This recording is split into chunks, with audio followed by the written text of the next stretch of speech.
नमस्ते, मैं हूँ शिवानी। स्वागत है आप सभी का मेरे आज के ब्लॉग में। आज छठ महापर्व का तीसरा दिन है और आज के दिन को संध्या अर्घ्य के नाम से जाना जाता है। संध्या संस्कृत का एक संयुक्त शब्द है जिसमें संध्या का अर्थ मिलन होता है। दिन और रात के संगम को संध्या कहते हैं। आज के दिन सुबह से ही सब मिलकर पूजा की तैयारियों में लग जाते हैं। छठ पूजा का विशेष प्रसाद ठेकुआ भी आज ही बनता है और चावल से बने लड्डू जिसे हम कसार या कचवनिया भी कहते हैं। जो लोग कोसी भरते हैं उनके घर घी की छोटी छोटी पूड़ियाँ भी बनाई जाती है जिसका प्रयोग कोसी भरने में किया जाता है। अच्छा, ठेकुआ का नाम ठेकुआ क्यों कहा गया है, इसके पीछे भी एक कारण है। ये ठेकुआ इसलिए कहलाता है क्योंकि इसे काट के बने हुए एक विशेष प्रकार के डिज़ाइनर फर्म पर आटे की लोई को ठोक कर बनाया जाता है और यही कारण है कि इसे ठेकुआ कहते हैं। आज ठेकुआ का कार्यक्रम बहुत लेट से स्टार्ट हुआ। एक्चुअली हम लोग को सोने में ही 6 बज गया और अभी अरग का थोड़ा बहुत बन रहा है। कोसी का ये पूड़ी और ठेकुआ बन गया है छोटा छोटा। अभी ये अरग का बन रहा है। इधर हम भी बैठ के बना रहे हैं और मम्मी तल रही है और दीदी अभी सारा खाना पीना लोगों का सबका ख्याल रख रही है और गुग्गू उठ गया है। सारा प्रसाद बनने के बाद अर्घ की तैयारियां शुरू हो जाती हैं। बांस से बनी हुई सूप या फिर पीतल के बर्तन में 5 प्रकार के फल, अर्घा का पत्ता, एक वस्त्र या रुमाल, ये सब डाल के अर्घ की थाली तैयार हो जाती है। जिसकी जितनी इच्छा है उस हिसाब से वो अर्घ की थालियाँ रखते हैं, कहीं 2, कहीं 5, कहीं 7 या जो भी जिसकी मन्नत हो। बहुत जगह जोड़े में भी अर्घ दिया जाता है। बाँस से बनी हुई टोकरी जिसे दौरा कहते हैं उसमें भी पूजा का प्रसाद फल डाल के रखा जाता है। एक दिन पहले चना या मटर भिगो के रखा जाता है, वो भी मटर इस टोकरी में डाल दिया जाता है। हालांकि आज उसका प्रयोग नहीं होता, सुबह के अर्घ में उसका प्रयोग होता है। और फटाफट ऊपर का भी एक क्विक टूर दिखा के आते हैं, उसके बाद रेडी होंगे। ऑलरेडी 2 बज चुके हैं, हमें 4 बजे तक रेडी हो जाना है। चले गुन्नू? आओ। अभी यहाँ घाट के साथ सजावट का काम चल रहा है और मैं लेकर आई हूँ गंगा जल। पवित्र गंगा जल जो कर दे जल को पवित्र। ऋषिकेश का गंगा जल है। ओ, ऋषिकेश का गंगा जल हम लोग जैसे ही डालेंगे देखिए ये बहुत अच्छा लग रहा है ये वाला रंगोली। बीच में हाँ। तो कोसी खड़ा कर दे मनीष। उस समय खड़ा होता है। ये बहुत अच्छा लगा है। यही सामने ही हो रहा है क्या दूसरा? अब हम लोग चलते हैं, रेडी होके आएंगे। रुक जाओ। ठीक है, जोर से पकड़ आओ। गोला पीका। ठीक है, हाँ चलो। पीका। चलो तुम भी सब इधर भी करो इसका। चलो चलो चलो। क्या कर रहा है? उठाया जाएगा। ये मैंने जोर से ठीक हो जाएगा। तुम भी आ जाओ। तो नीचे जा। हाँ ऊपर बाबू लोग आ रहा है। सारे अर्घ को बांस की टोकरी में रख के पीले कपड़े से बांधकर सर पर लेकर घाट तक जाया जाता है।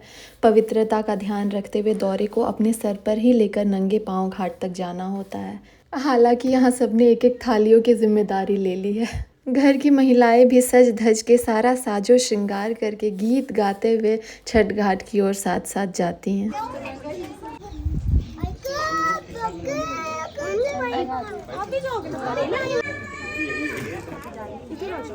अभी बस सूर्योदय अभी बस सूर्य भगवान डूबने ही वाले हैं तो अर्घ की तैयारी शुरू है। मम्मी जा चुकी है पानी में। नमस्ते, मैं हूँ शिवानी। स्वागत है आप सभी का मेरे आज के ब्लॉग में। तो आज हमारा छठ पर्व का तीसरा दिन है और आज हम लोग डूबते हुए सूर्य को अर्घ देते हैं और मम्मी अभी पानी में जा चुकी है, बस तैयारियाँ शुरू हैं। सूर्यास्त के कुछ पल पहले ही अर्घ का सूप लेकर घुटने भर पानी में जाकर खड़े हो जाते हैं और डूबते हुए सूर्य को अर्घ देकर 5 बार परिक्रमा करते हैं और सूर्य भगवान से यही मनोकामना मांगते हैं कि हर रात एक नया सवेरा लेकर आए, घर में सुख और समृद्धि बरसे।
का क्या देख रही हो? वाटर वाटर आप देखती हैं संस्कृति दीदी मेरा ब्लॉग? क्या? हाँ, लाइक सबसे पहले हम ही करते हैं बाबू, तो दिखता भी नहीं है लाइक। नहीं पता चलता, यूट्यूब में नहीं पता चलेगा। नोटिफिकेशन तो आता है लाइक का, सबका नहीं आएगा। अगर एक साथ बहुत लोग कर रहे हैं तो फिर किसी का आएगा, किसी का नहीं। सबसे पहले मेरा लाइक रहता है मोस्ट ऑफ द ब्लॉग्स में।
हेलो, लेट हो गया आप लोग। हो गया। हाँ, आजा।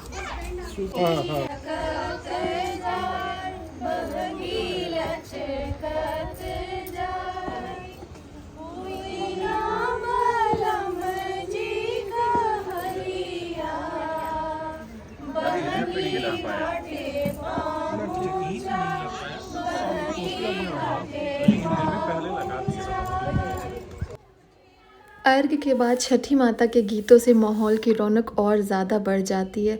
फिर छठ की कथा सुनी जाती है।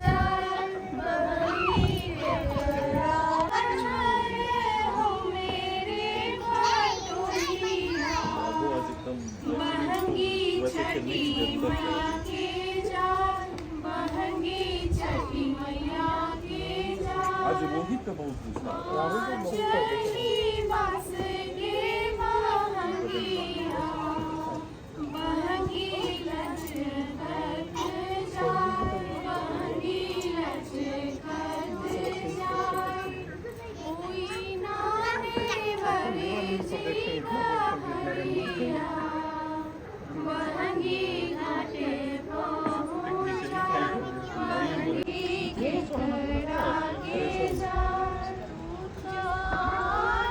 पिच कितना भी खराब रहा है लेकिन स्कोर बहुत कम हो गया। अश्विन को खिलाना चाहिए था। अश्विन का कमी मत खिलाए हमको लगा। हार जाएगा। तो मार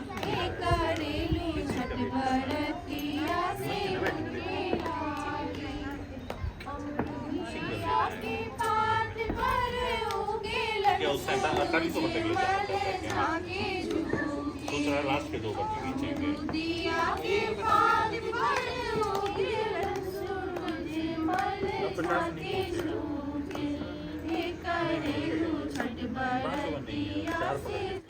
वर्ल्ड कप होने के कारण गीत के पीछे पीछे आपको मैच की भी चर्चाएं सुनने को मिलेंगी।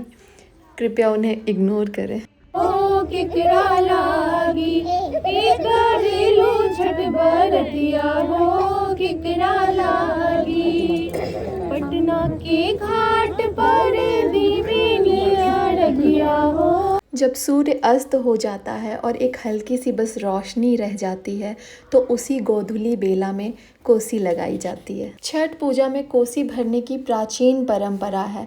दरअसल छठी माता और सूर्य देव से कभी कोई मन्नत मांगते हैं और वो पूरी हो जाती है तो अगले साल छठ में कोसी भर के आभार प्रकट करने का ये एक तरीका होता है। गन्ने से बने छत्र या कोसी को एक वस्त्र से बांधा जाता है जिसमें ठेकुआ, सुतनी, कसेली, पूरी, पान पत्ता, अर्घा, लौंग, इलायची, फल, फूल भी बांधे होते हैं। छत्र के हर तरफ मिट्टी या पीतल की थालियों में वही चीज़ें रखी जाती हैं जो कि कपड़े में बांधे गई हो। छत्र के बीचों बीच हाथी की मूर्ति रखी जाती है जो कि गणेश भगवान का प्रतीक है। हाथी के सामने कुछ अनाज का भोग लगाया जाता है और सारी चीज़ों में हल्दी और आटे का लेप लगाया जाता है जिसे अर्पण कहते हैं। हमारे यहाँ हर साल कोसी भरा जाता है। इतना कुछ दिया है सूर्य भगवान और छठी मैया ने कि आभार व्यक्त करने के लिए मन्नत की कोई ज़रूरत ही नहीं है। घाट से मिट्टी को लाकर उससे छठी माता का चौरा भी बनाया जाता है जिसे हमारे यहाँ सिर सोपता कहते हैं। इसकी भी मन्नत होती है। जिसकी मन्नत पूरी होती है वो ईंट का बड़ा सा सिर सोपता बनवाता है और उस पर ही पूजा करता है। इस ईंट से बने सिर सोपते को छठी माता के रूप में पूजा जाता है। यहाँ पर धूप दीप जलाया जाता है, कलश रखा जाता है, छठ का प्रसाद चढ़ाया जाता है, फल फूल साड़ी कपड़े और श्रृंगार के कुछ सामान भी अर्पित किए जाते हैं। वाह, चॉकलेट मिला तुमको, चिप्स मिला।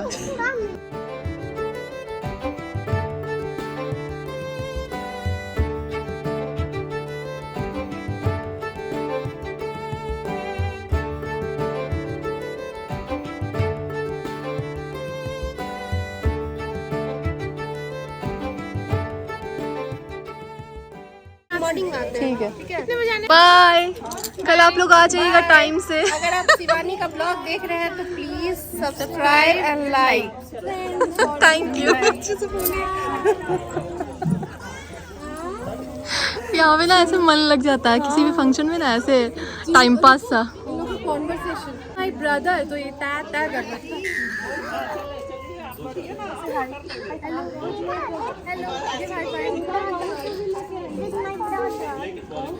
इसको गुन्नू को सिखा रही है ना।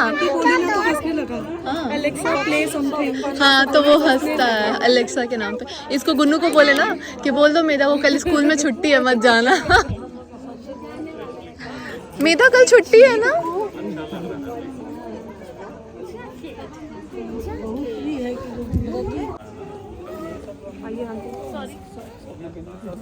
डेट उस टाइप का है। बोला क्या कर रहा तुम? उठने का ही सबसे बड़ा उसका है। अच्छा तो कूद के आ जाना। आगे प्रणाम करो। ठीक है प्रणाम करो। चाचा जी मेरा को बाय कर दो। तो और मतलब दुबली पतली। अरे बाप रे। दोनों का भारत में लाभ होता रहता है।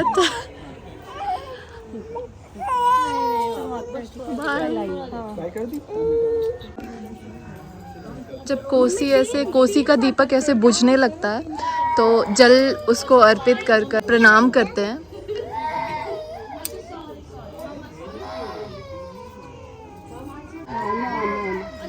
हाय भैया, वेलकम टू माय ब्लॉग। तो आप कैसा फील कर रहे हैं छठ पूजा में सम्मिलित होके? भाई महापर्व है, महापर्व में सम्मिलित होके तो बहुत ही अच्छा लगता तो है। कल क्यों नहीं हुए थे? कल एकदम याद ही ध्यान से ही नहीं है हमारे। एक्चुअली हमारे यहाँ ना ऐसा खरना वाला नहीं होता है। अच्छा इसीलिए हमारे यहाँ सीधे आज से शुरू होता है, तो इसलिए वो ध्यान में ही नहीं है। हाँ, पूजा करते करते लड़ रो रहे हो? क्यों रो रहे हो? तो छठ पर्व अब अपनी अंत की ओर तक जा रहा है और हमें अच्छा भी लगता है और बुरा भी। मतलब ऐसा लगता है कि जैसे कुछ छूटने वाला है, कुछ जाने वाला है। साथ ही साथ उत्साह भी रहता है कि अगले साल फिर छठी मैया आएंगी और ढेर सारी खुशियाँ वापस लेकर आएंगी। आपको मेरा अगर ये ब्लॉग अच्छा लगा होगा और आप मेरे इस ब्लॉग से, मेरे कंटेंट से जुड़ पाए होंगे तो प्लीज़ मेरे चैनल को सब्सक्राइब करना, इस वीडियो को लाइक करना और मुझसे जुड़े रहना। मुझे आपसे कनेक्ट होना बहुत अच्छा लगता है। मुझे कमेंट सेक्शन में भी बताना कि आपको ये ब्लॉग कैसा लगा और छठ सीरीज़ के बाकी सारे ब्लॉग्स कैसे लगे। आज के लिए बस इतना ही। फिर मिलते हैं सुबह के अर्घ में। तब तक के लिए बाय बाय, टेक केयर।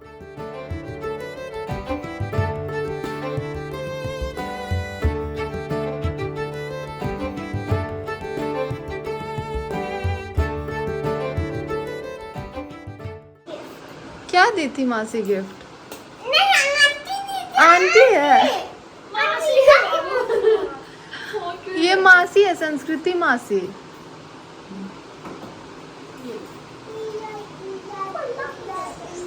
तुम थैंक यू बोली? तो थोड़ा एक बार थैंक यू बोलो। अनविका को भी बोलो, वो तुम्हारे लिए लेके आई है। और मासी को भी बोलो। आंटी पे कितना है?